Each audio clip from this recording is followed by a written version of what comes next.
Hello friends, it's for all students में आप सभी का एक बार फिर से स्वागत है। आज की इस वीडियो में हम इंडियन पॉलिटी एम लक्ष्मीकांत का चैप्टर 15 अंतर्राज्यीय संबंध इंटर स्टेट रिलेशंस को देखने जा रहे हैं। तो फ्रेंड्स, वीडियो को पूरा देखें ताकि पूरा टॉपिक आपको अच्छे से समझ में आ सके।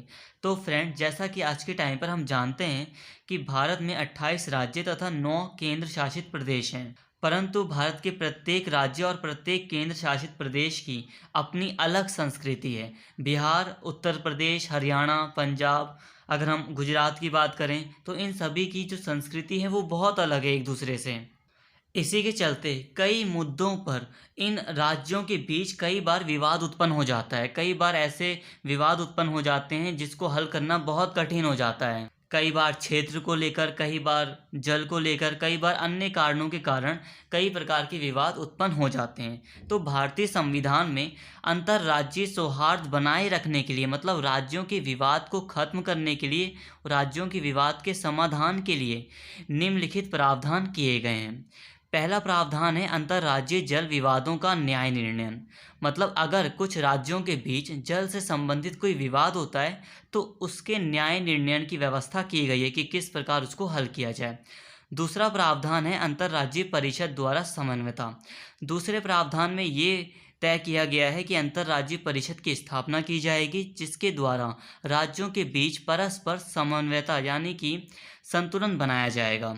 इसके साथ ही जो तीसरा प्रावधान है वो सार्वजनिक दस्तावेजों, सार्वजनिक कानूनों को पारस्परिक मान्यता देता है। जैसे कि प्रत्येक राज्य के अपने कुछ कानून होते हैं, जैसे कि बिहार में शराब बैन है परंतु उत्तर प्रदेश में ऐसा नहीं है। तो अलग अलग थोड़े बहुत कानून होते हैं जिनको पारस्परिक मान्यता दी जानी चाहिए। तो इसी से संबंधित ये प्रावधान है। इसके साथ ही चौथा प्रावधान अंतर्राज्यीय व्यापार, वाणिज्य और समागम की स्वतंत्रता से संबंधित है। समागम का अर्थ होता है कि शारीरिक संबंध स्थापित करने की स्वतंत्रता। व्यापार वाणिज्य का अर्थ है कि एक राज्य से दूसरे राज्य में बिना किसी रोक के हम व्यापार करने के लिए स्वतंत्र हैं। तो ये जो चौथा प्रावधान है वो वाणिज्य, व्यापार और समागम की स्वतंत्रता से संबंधित है। तो आइए फ्रेंड्स, अब हम इन सभी प्रावधानों को डिटेल में समझ लेते हैं। संविधान का अनुच्छेद 262 अंतर्राज्यीय जल विवादों के न्याय निर्णय से संबंधित है। इसमें दो प्रावधान दिए गए हैं, इसमें दो बातें कही गई हैं अनुच्छेद 262 में। पहला प्रावधान संसद को यह अधिकार देता है कि अगर कुछ राज्यों के बीच जल को लेकर विवाद हो, नदी जल के बंटवारे को या उसके नियंत्रण को लेकर किसी प्रकार का अगर विवाद होता है राज्यों के बीच, तो संसद को यह अधिकार है कि वो उस विवाद को सॉल्व कर सकती है, उसका न्याय कर सकती है। एक अदालत की तरह संसद उस पर अपना निर्णय सुना सकती है। दूसरा प्रावधान ये है कि संसद के पास ये अधिकार है कि अगर संसद चाहे तो ऐसा कानून बना सकती है कि कोई भी न्यायालय, चाहे वो सुप्रीम कोर्ट हो या हाई कोर्ट हो, जल से संबंधित राज्यों के विवाद को अपने अधीन ना ले या उस पर सुनवाई ना करे।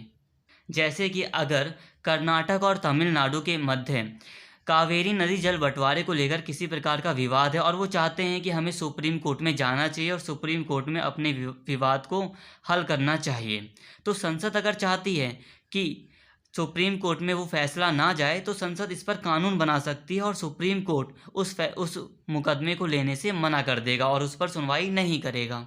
तो अनुच्छेद 262 में ये दो प्रावधान किए गए हैं जो कि संसद के अधिकार को दर्शाते हैं। इसी के चलते संसद ने दो अधिनियम पारित किए हैं। नदी बोर्ड अधिनियम 1956, अंतर्राज्यीय जल विवाद अधिनियम 1956।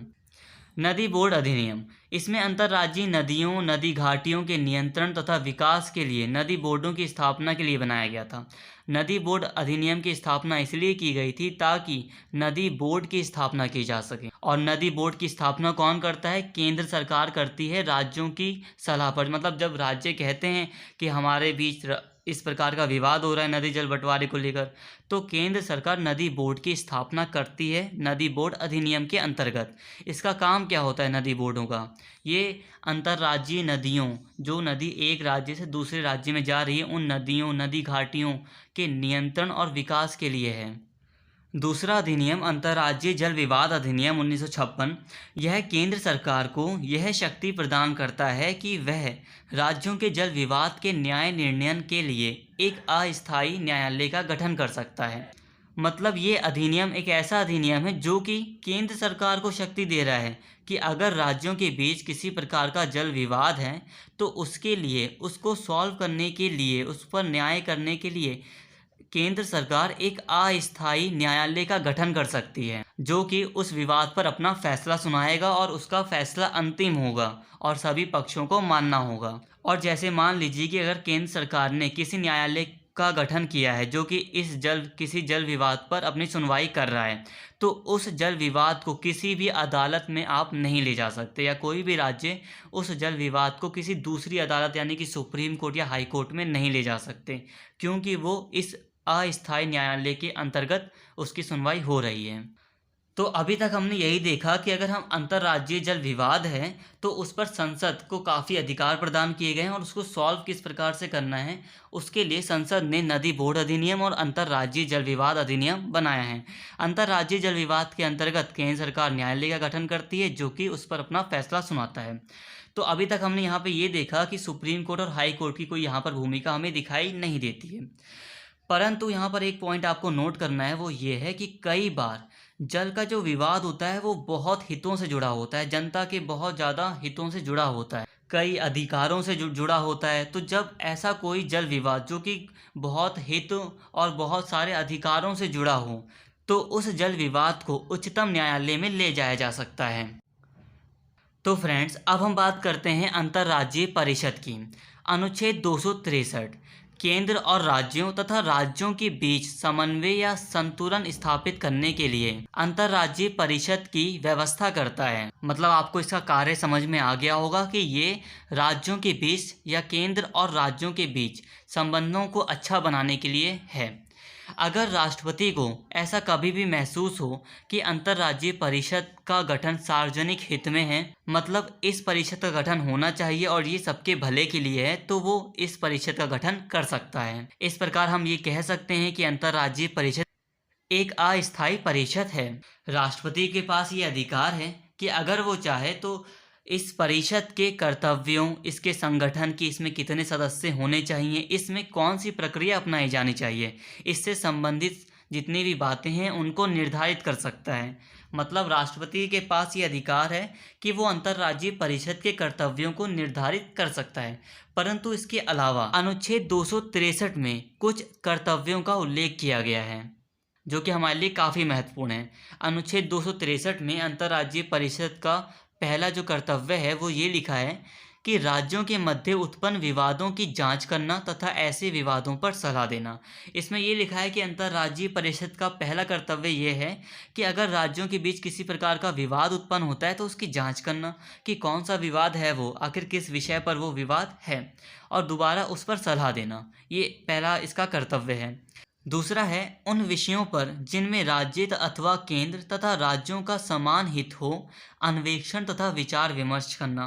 अब कई सारे विषय ऐसे होते हैं, ऐसे मुद्दे होते हैं जिन पर सभी राज्य और केंद्र दोनों का ही या सभी राज्यों का एक समान हित होता है, तो उन विषयों का अन्वेषण, उनकी रिसर्च करना कि ऐसे कौन से विषय हैं जिन पर सबको मिलकर काम करना चाहिए क्योंकि वो समान हित के हैं, तो उन पर अन्वेषण करना, रिसर्च करना, फिर विचार विमर्श करना। तीसरा है ऐसे विषयों पर नीति तथा इसके क्रियान्वयन में बेहतर समन्वय के लिए संस्तुति करना। मतलब जो विषय हैं जिन पर विवाद हो रहा है या ऐसे विषय जो समान हित के हैं उन पर नीति तैयार करना और उन नीतियों को किस प्रकार लागू किया जा सकता है अच्छे ढंग से वो बताना और सलाह देना। तो ये इसके कर्तव्य हैं जो कि अनुच्छेद 263 में लिखे गए हैं। हालांकि राष्ट्रपति अपने अनुसार कुछ कर्तव्यों को निर्धारित कर सकता है। तो फ्रेंड्स, परिषद की स्थापना के संबंध में 1983 में सरकारीय आयोग की स्थापना की गई। ये आयोग बनाया गया जिसका काम ये था कि अंतर्राज्यीय परिषद की स्थापना से संबंधित इसको सलाह देना था कि किस किस तरह से परिषद होनी चाहिए, उसका संगठन कैसा होना चाहिए, इससे संबंधित सलाह देने के लिए इस आयोग का गठन किया गया था।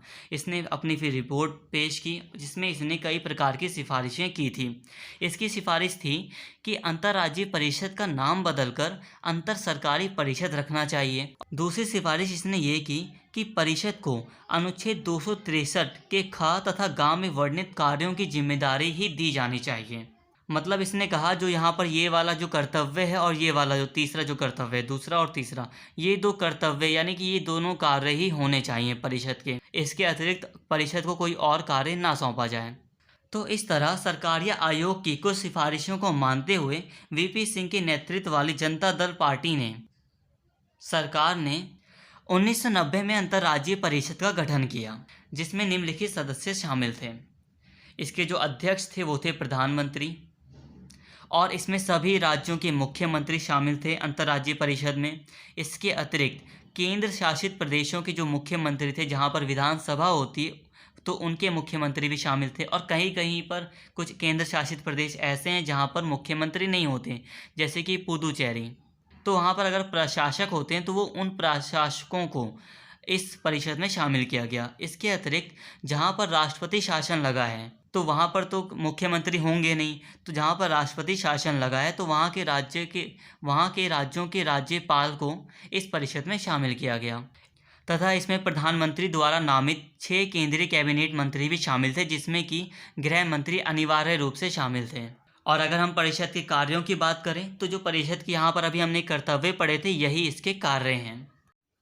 तो फ्रेंड्स, अभी तक हमने ये पढ़ लिया है कि अंतर्राज्यीय परिषद का गठन कौन करता है, राष्ट्रपति करते हैं। अंतर्राज्यीय परिषद के कर्तव्य क्या हैं, उसके क्या कार्य हैं, और ये भी देख लिया कि किस तरह सरकार या आयोग की सिफारिश पर 1990 में पहली बार अंतर्राज्यीय परिषद की स्थापना हुई और उसके कौन कौन से सदस्य थे। अब यहाँ पर कुछ बातें और ऐड कर लीजिए कि जो ये अंतर्राज्यीय परिषद है, ये एक सलाहकारी परिषद है। इसका काम बस इतना है कि ये सलाह देती है। अब इसके निर्णयों को माना जाए या ना माना जाए, किसी प्रकार का दबाव नहीं होता है। एक बात और ऐड कर लीजिए कि अनुच्छेद 131 आर्टिकल 131 ये निर्देश देता है कि अगर राज्यों के बीच किसी भी प्रकार का विवाद होता है तो वो उच्चतम न्यायालय के पास जा सकते हैं। परंतु अंतर्राज्यीय परिषद की स्थापना इसलिए की गई है ताकि राज्य न्यायालय जाने की बजाय अपना मामला यहीं पर हल कर लें। इसके अतिरिक्त अंतर्राज्यीय परिषद का एक सचिवालय होता है, जिसकी स्थापना 1991 में की गई थी। इसके साथ में परिषद की एक स्थायी समिति भी होती है। एक स्थायी समिति होती है क्योंकि देखो, कुछ कार्य ऐसे होते हैं कि जो लंबे समय तक चलते रहते हैं, तो उनको स्थायी समिति को दे दिए जाते हैं वो कार्य, क्योंकि परिषद तो कभी गठित होती है, कभी विघटित होती है। इसकी स्थापना स्थायी समिति की स्थापना 1996 में की गई थी। इसके जो अध्यक्ष होते हैं स्थायी समिति के, वो होते हैं केंद्र सरकार के गृह मंत्री यानी कि होम मिनिस्टर।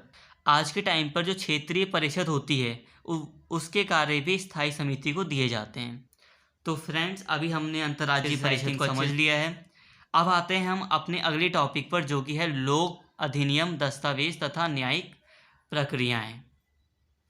तो देखिए फ्रेंड्स, केंद्र तथा प्रत्येक राज्य के लोक अधिनियमों, दस्तावेजों तथा न्यायिक प्रक्रियाओं को संपूर्ण भारत में पूर्ण विश्वास और साख प्रदान की गई है।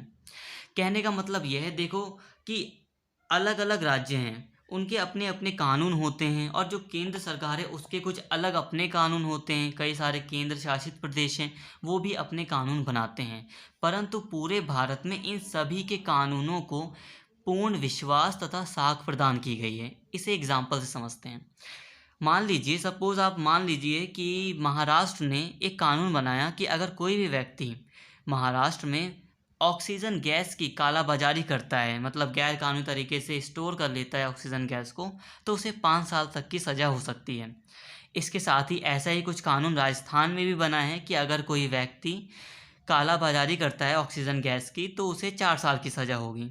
परंतु क्या हुआ कि एक व्यक्ति ने महाराष्ट्र में ऑक्सीजन की कालाबाजारी की और वो भागकर राजस्थान आ गया और राजस्थान में पकड़ा गया, और अब राजस्थान में उसके ऊपर एक केस चल रहा है और सुनवाई हो रही है राजस्थान के न्यायालय में। तो ऐसी स्थिति में किस राज्य का कानून उसके ऊपर लागू होगा? तो फ्रेंड्स, महाराष्ट्र का कानून उसके ऊपर लागू हुआ, क्योंकि जो घटना हुई थी वो महाराष्ट्र में हुई थी। तो यहाँ पर कहने का मतलब यही है कि भारत में राज्यों और जितने राज्यों के और केंद्र शासित प्रदेशों या और केंद्र सरकार के जो लोक अधिनियम है, दस्तावेज हैं, न्यायिक प्रक्रियाएं, उनको पूर्ण विश्वास और साख प्रदान की गई है। मतलब सभी विश्वास करते हैं।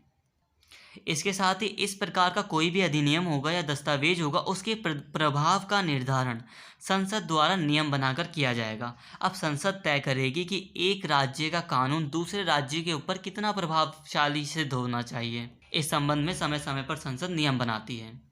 इसके अतिरिक्त अगर हम बात करें न्यायिक प्रक्रियाओं के संदर्भ में, तो देखिए फ्रेंड्स, दो तरह के न्यायालय होते हैं, दीवानी न्यायालय और फौजदारी न्यायालय। दीवानी न्यायालयों में संपत्ति या पैसे से संबंधित कोई विवाद होता है या तो उससे संबंधित मुकदमा यहाँ पर चलाया जाता है। परंतु फौजदारी मामले में अगर हम बात करें तो इसमें जैसे कि मर्डर, रेप या इससे अधिक जिसमें सज़ा सुनाई जाती है, बहुत ज़्यादा फांसी जैसी सज़ा भी सुनाई जा सकती है, तो वो फौजदारी न्यायालय होते हैं। तो न्यायिक प्रक्रिया के अंतर्गत ये कहा गया है कि दीवानी न्यायालय जो भी निर्णय सुनाएगा उसको पूरे भारत में माना जाएगा और वो अंतिम होगा।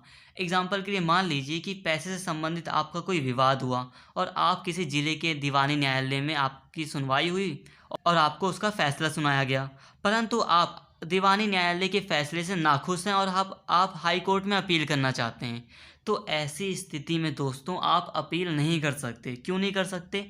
क्योंकि ऐसा कहा गया है कि दीवानी न्यायालय जो भी निर्णय देगा वो अंतिम होगा। आप उसके निर्णय को चुनौती नहीं दे सकते, पूरे भारत में उसके निर्णय को माना जाएगा। हालांकि फौजदारी मामले में कुछ अलग बात होती है। फौजदारी मामले में आप हाई कोर्ट से सुप्रीम कोर्ट में जा सकते हो, अपील कर सकते हो, परंतु दीवानी न्यायालय में नहीं।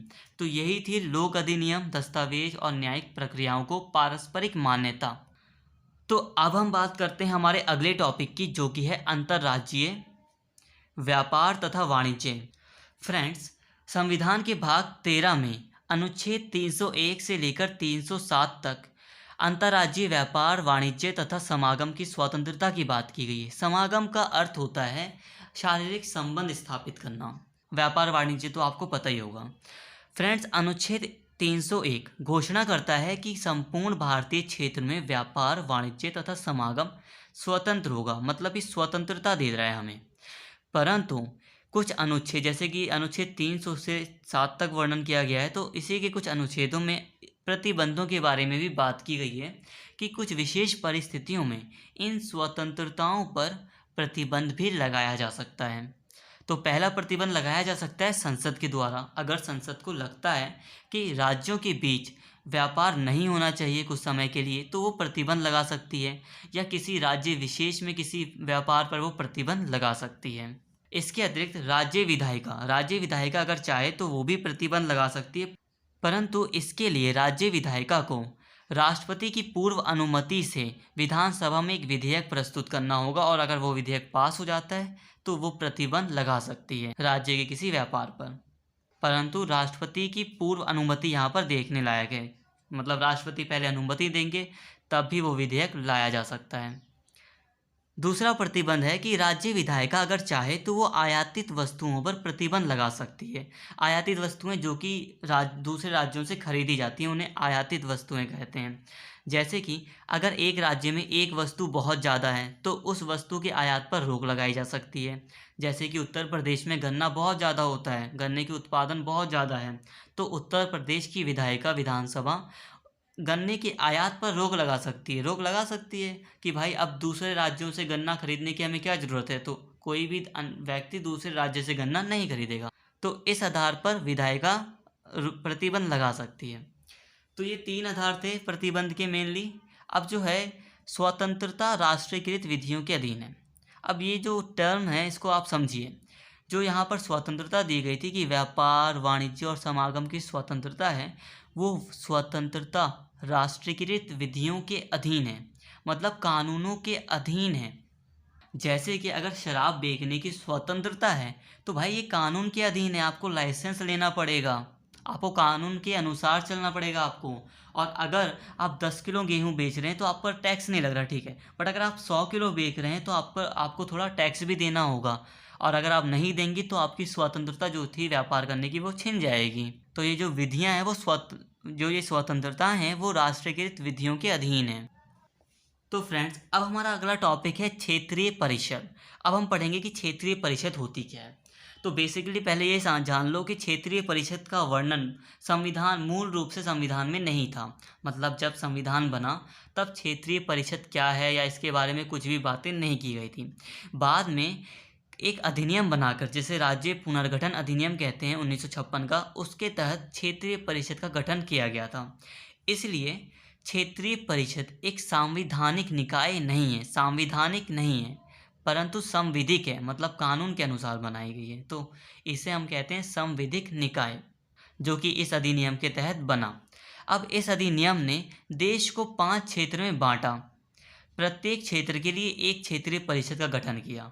देखो फ्रेंड्स, राज्य पुनर्गठन अधिनियम के तहत देश को 5 भागों में बांट दिया गया। उत्तरी, मध्य, पश्चिमी, दक्षिणी और ये पूर्व, ये 5 भाग हैं। अभी आप पूर्वोत्तर पर मत ध्यान दो, पूर्वोत्तर पर ध्यान नहीं दीजिए आप।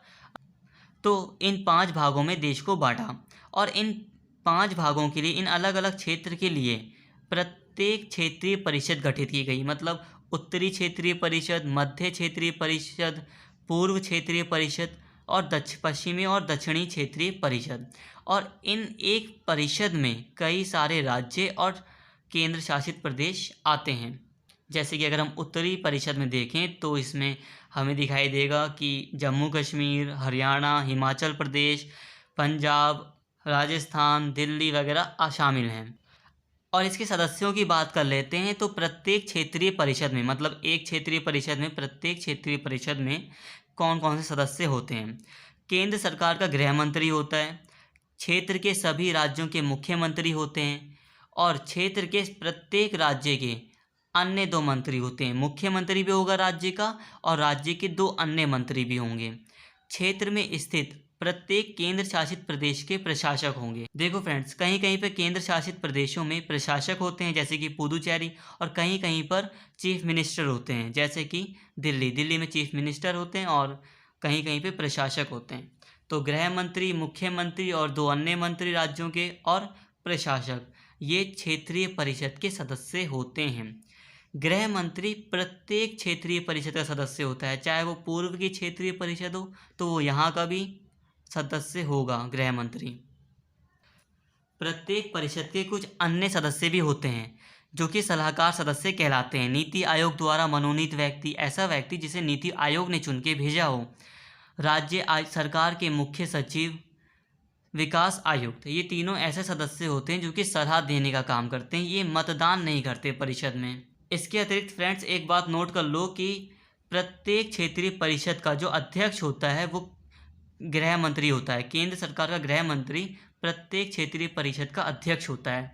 और जैसे कि उत्तरी परिषद है तो उत्तरी परिषद का उपाध्यक्ष कौन होगा, तो एक राज्य का मुख्यमंत्री। मान लीजिए कि आज अगर पंजाब का मुख्यमंत्री उत्तरी परिषद का उपाध्यक्ष है तो अगले साल हरियाणा का होगा और उससे अगले साल जम्मू कश्मीर का होगा। तो मतलब यहाँ पर यही है कि प्रत्येक वर्ष एक राज्य का मुख्यमंत्री उत्तरी परिषद या अन्य परिषद का, अपनी अपनी परिषद का उपाध्यक्ष होता है और गृह मंत्री सभी परिषद का अध्यक्ष होता है।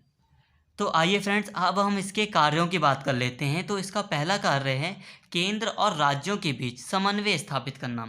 सभी राज्य तथा केंद्रीय शासित प्रदेश समन्वय बनाकर चलें, संतुलन बनाकर चलें, किसी प्रकार का विवाद ना हो। तो ये इसका पहला कार्य है।